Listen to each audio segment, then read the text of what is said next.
Welcome to a new type of conversation. With each episode, we'll meet with inspiring people sharing best practices at the forefront of creating change for our young people. We'll talk motivations that make a difference and how their lived experience can help empower us to take action and make a difference in the lives of young people where we live. My name is CJ Sturmer, and this is the Champions for Youth podcast.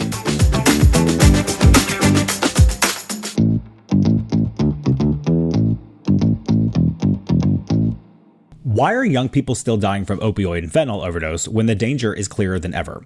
In this episode, we talk with Ben Westhoff, investigative journalist and author of Fentanyl, Inc., to talk about the real story behind fentanyl and why youth are often the ones paying the highest price in a system that hasn't kept up. From what makes fentanyl uniquely dangerous to how it's showing up in unexpected places, we unpacked why traditional education is falling short and what needs to change if we want to keep young people safe. We also talk about how stigma, misinformation, and criminalization have shaped the conversation and what happens when we finally start listening to youth and those closest to the crisis. This episode is a call to rethink how we talk to young people about risk, harm, and the choices they face, and to not only do it with urgency, but with honesty and empathy. Hi, Ben. Thanks for joining me today. I really appreciate it. Thanks for having me, CJ. We're here to talk about what's going on in the community as it relates to OUDs and fentanyl overdoses and your experience with that. And you and I actually had the pleasure of meeting a few years ago in our very first Champions for Youth Summit, where you gave a very interesting and inspiring talk about what you've witnessed in the community and what led to your first project, Fentanyl, Inc., that talked a lot about your investigative journalism as it relates to opioid use disorder and the 4 years of your research into that topic. But first, I want to ask, what led to your passion and interest into this topic and doing this investigative journalism and ultimately led to writing this book? I had a close friend die from fentanyl back in 2010. That was before I even knew what fentanyl was. And I was working as a music writer and editor, and I was covering the rave scene a few years later, and I kept hearing about all these people who were dying at raves, and the deaths were always blamed on ecstasy, but I didn't know, I knew a lot about drugs and knew that ecstasy shouldn't be killing that many people.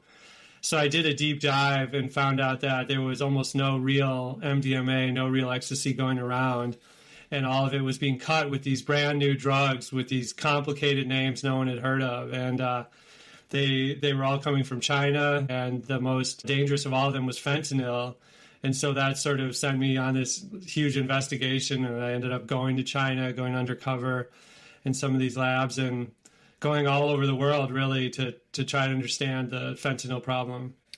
Condolences on your friend. I know that must have been a very tumultuous time that you went through, but it led to us talking about some powerful things and ultimately writing the book, Fentanyl, Inc., focused more on the supply side. But now you have this new upcoming documentary focusing on the recover aspects called The Antagonist. You can watch previews about the upcoming documentary on your website, benwesthoff.com.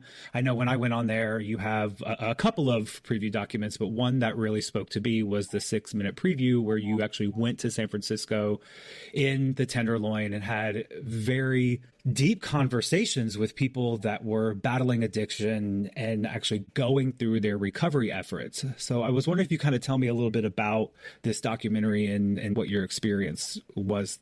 Yeah, focusing on recovery, I think, is the most important thing if we're going to really get through this epidemic. I think medication-assisted treatment is really necessary, and there's the vast majority of people with opioid use disorder are not getting it. And so my documentary focuses on a drug called naltrexone, which is better known as the Vivitrol shot, and that protects people from opioids for 30 days. So basically, it's like a vaccine, it's like a force field. Once you take a shot of it, you could use all the heroin, all the fentanyl you want, and basically it wouldn't affect you at all. But very few people are familiar with this medicine, and it's, not widely prescribed at all. So my documentary is kind of like investigating why, it's kind of been stymied by big money interests. So there's kind of an investigatory aspect to this documentary as well. Wow. So it sounds like it's kind of similar to what Narcan does, right? But instead of being more of a reactive solution, it sounds like it's more of like a prophylactic. Yeah, exactly. It's almost exactly the same chemical structure as Narcan. And, everyone knows that Narcan has saved millions and millions of lives. But, it's not really a solution to the problem. It's more like, I wouldn't call it a Band-Aid, but it's like it's a reaction to the problem we already have. Whereas if we're trying to be more proactive to stop people from overdosing in the first place, a drug like naltrexone can potentially be very valuable. How are you seeing this incredible revolutionary drug actually affect some of the people, maybe in San Francisco or other places where you've spoken to these people? How are you seeing it actually affecting their lives? Well, I live in St. Louis, and, I talked to a lot of people who've been on the Vivitrol shot and, it really changed their lives. They've been sober, and, it's amazing. So it's not for everybody. You have to be completely detoxed from opioids to take Vivitrol, naltrexone. But for a lot of people, that's a bridge too far, because you have to go through withdrawal, and it's very difficult. There's other really great opioid use disorder medications, methadone and buprenorphine. Buprenorphine is also known as Suboxone. And, I get into those medications too in my film, and they're all important. But for some people, they don't like using methadone or buprenorphine because they're addicting opioids in themselves. It's much better than being on bad street drugs like, say, heroin and fentanyl. You can get it. It's very reliable. You can have it prescribed, and people can stay on methadone or Suboxone their whole lives and live like healthy, productive lives. But for people who don't want to, be addicted to a different opioid, naltrexone might be a better solution. And the other thing is accessing methadone is difficult. You have to basically live near a methadone clinic to be able to do it reliably. And in San Francisco, I, went all around the Tenderloin, interviewed people who are addicted to opioids, went to a methadone clinic, and this guy said it changed his life, but it's difficult because he can't move. He has to go there basically every day. Do you find that naltrexone is also something that is a little difficult to get and to be located near it? Naltrexone is great because it's not a controlled substance. And so any doctor can prescribe it. You can get it at any pharmacy anytime you want. It's available as a generic. So it's much more easy to access. Why do you think more information or more people aren't hearing about this drug? Why isn't it becoming more talked about? Well, I think, some people might have opioid fatigue, right? We've been hearing about the heroin problem and the pills problem and now the fentanyl problem. And, most addicted users are on the margins of society. There's plenty of kids who have problems with opioids and other drugs like that. But for people living on the margins of society, it's really easy to ignore them. It's very tied up in the unhoused homelessness crisis. And we see these giant tent cities in our neighborhoods, in our communities, and, people bang their fist. But these are complicated problems, and they have to do with rising cost of living, and substance abuse. And it's hard to untangle these things. But the fact is that these opioid use disorder medications are usually free, including naltrexone, buprenorphine, and often methadone. You can get it for a very cheap price. And the main problem is just sort of communicating to people in need that these medications are available and doing outreach. Ben, we've seen some reports, or at least there's been some chatter about decrease in ODs or maybe even usage of these drugs. Are you seeing similar instances of these overdoses actually coming down? Yeah. The good news is that, we reached the peak a couple of years ago, and overdose deaths have been declining, almost across the board in just about every state. And so this is great news. I think it shows that, Narcan has really saved so many lives. People have been educated. Fentanyl can be in any pill or any powder. That's the first time I've ever said that. I still think we got a long way to go in terms of education, but more people than ever are now aware that taking drugs today is not the same as it was 10, 20, 30, 40 years ago. You can't just pop a pill at a party and cross your fingers that it'll be safe, because it can and very often does have fentanyl. So the only area that is still kind of troubling is that there is still a segment of the youth population that the overdose deaths are increasing. In fact, I was just reading a story on NPR about that today. We've got accomplished a lot, but there's still a lot of work to do. Wow. So it's still very much affecting the youth population widely across the country. Why do you think that is? I think it's just the sort of versatility of fentanyl. So fentanyl is 50 times stronger than heroin, 100 times more powerful than morphine. And it's not just that it's strong, it's just that it can be mixed into anything. It's a white powder. It looks just like cocaine. If you put it in a pill form and stamp it to look like a Percocet or a Xanax, it's very difficult to tell the difference. And I think for kids especially, when they see a pharmaceutical pill, a pharmaceutical style pill, they think, well, this is the kind of thing that's in my parents' medicine cabinet, it's medicine. And so it can't really be something that would hurt me, right? When I think about my own behavior back when I was in high school and college, I remember at a party one time, this guy I didn't even know really hardly at all handed me a pill, and I just threw it back and took it. I was ready to party. I survived that, but nowadays someone could do that same thing and it would be a pill that killed them. The DEA believes that they were saying that 4 out of 10 black market pills have fentanyl. And then more recently, they raised that number to 6 out of 10 pills. And I think this is the part of the market that is most affecting kids. Most kids aren't going out and buying heroin on the street or crystal meth, and probably aren't using needles. But a lot of them, if they see a pharmaceutical style pill, they might take that.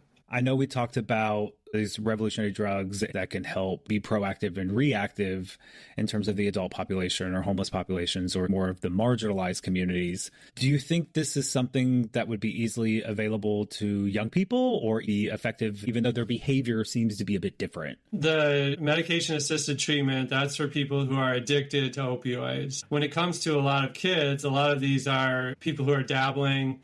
They might be first-time users. A lot of them probably don't even know what an opioid is. An opioid could be like a Percocet or an OxyContin or heroin or fentanyl. It's basically anything that impacts the opioid receptors in the body. And so there's another class of drugs called benzodiazepines, and these are like Xanax, Valium. These are often prescribed too, and they're used to help ease anxiety, sleeplessness, and they don't really kill anyone. They're relatively safe. They can be addictive, but they only kill people when they're combined with other downers. So benzos are downers, opioids are downers, alcohol is a downer, and in combination, these things can basically stop you from breathing. Kind of tricks your body into slowing down your heart rate to such an extent that you die. And with kids, this is really a big problem, and it's not something that addiction medications can really tackle. And so when it comes to trying to prevent youth overdoses, I really still think that education is the main approach that we should be doubling down on. And I think right now, there's kind of a hodgepodge of different education programs that kids might receive. I think there's surveys done that less than, half of kids in some areas report receiving any drug or alcohol information in school at all. And I do think that we need a sort of national program to help with prevention among youth. And I think it should be national because we need to sort of align our messaging to the facts. And there's a lot of misinformation that's floating around out there. And unfortunately, I even see educational programs that have this misinformation. And so I think we need a sort of national program that starts very young to teach kids about the dangers of fentanyl and the dangers of all these new drugs that are out there. I think you need to use scaremongering because the truth is really scary enough as it is. I think that if kids realize that fentanyl really can kill you, this is not something that your parents are saying to scare you. It's a fact. I think they're smarter than we sometimes assume they will be, and they would take this messaging to heart. A very alarming statistic that you were speaking of, the 6 and 10, that's a lot. And it sounds like the more proactive solution when we're talking about young people is more of education, not administering proactive drugs, and more of educating on what could happen, harmful effects, and more of the reactive nature of how to prevent the death. In your experience, have you seen examples where the education of this and these conversations have actually yielded positive outcomes in saving someone's life? Well, I think nationally, you're seeing that kids are using drugs less than in previous generations. There's been kind of a steep decline. And so that's actually coincided with the fentanyl epidemic. I think that's a direct result of educating kids and them starting to realize that, hey, this is not my daddy's, this is not your father's recreational drug landscape. And so that's comforting that kids are using drugs less. But there's other stuff that's sort of creeping in, like vaping is becoming more common. And, you know, on one hand, vaping, if you know what it is you're vaping, you know, it still has nicotine, which is addictive. We have lots of instances where the vape juice is this toxic brew of stuff that can be deadly. So there are new challenges on the horizon for kids, things they think might be safe that probably aren't. The good news is there's less substance use by kids. The bad news is the landscape is more dangerous than ever. Ben, we talk a lot about empowerment to our audience and what it means to actually be able to make a difference and take action within their own communities. How do we empower people to help spread the education about what's happening and how we can prevent it? Where do we go to have these conversations? You know, you really can't start too young with kids on these issues. I have a son who's just 10, and he's already starting to talk with his friends about some of these issues. I hear they're sort of secondhanded, you know, misinformation they're talking about with each other. But, you know, I think even late in elementary school, especially middle school, junior high, you already need to be talking about these issues. Wow, I didn't know that. I didn't realize that kids were talking about this so young. So I totally agree. We need to get ahead of that as much as possible, not just think about, you know, people that are 16, 17, 18. It gets younger than that. The main thing that I'm doing right now is going around the country and giving talks at conferences and seminars at schools, to youth, to adults, to people who work in drug treatment, to people who work in policy, to law enforcement. And my presentation talks about how we got into this crisis, how we can get out of it. You know, I love talking to audiences about what we can do about this problem. So an effective way to create behavior change is actually diving in, not the scare tactics like you said, but diving into the education and really showing people this is how it happens. This is where it comes from. You need to know this stuff. So everyone ask around, figure out who may be able to support those causes, think on the state level, talk to your legislators, you know, see what is possible. So that's really empowering and good to know. So let's get Ben's subject matter expertise into these schools and into these areas to help educate others. So that's great. And thank you for doing that work. Ben, I really appreciate your time today. It was really informative and really inspiring for what you have done and what's upcoming to empower us all to think differently and to create some action and actually save lives. Yeah, absolutely. All right. Well, thanks, CJ. Thank you to the Virginia Foundation for Healthy Youth and Prevention Connections for their continued support. And if you haven't already, save the date. May 4th through 6th, 2026 is the Champions for Youth Summit in Reston, Virginia. We gather hundreds of leaders from around the country to learn what you all are doing to improve and champion for the lives of our young people. To learn more, visit bfhy.org. Thanks for listening, everybody. Go out there, go do good. We'll see you next time.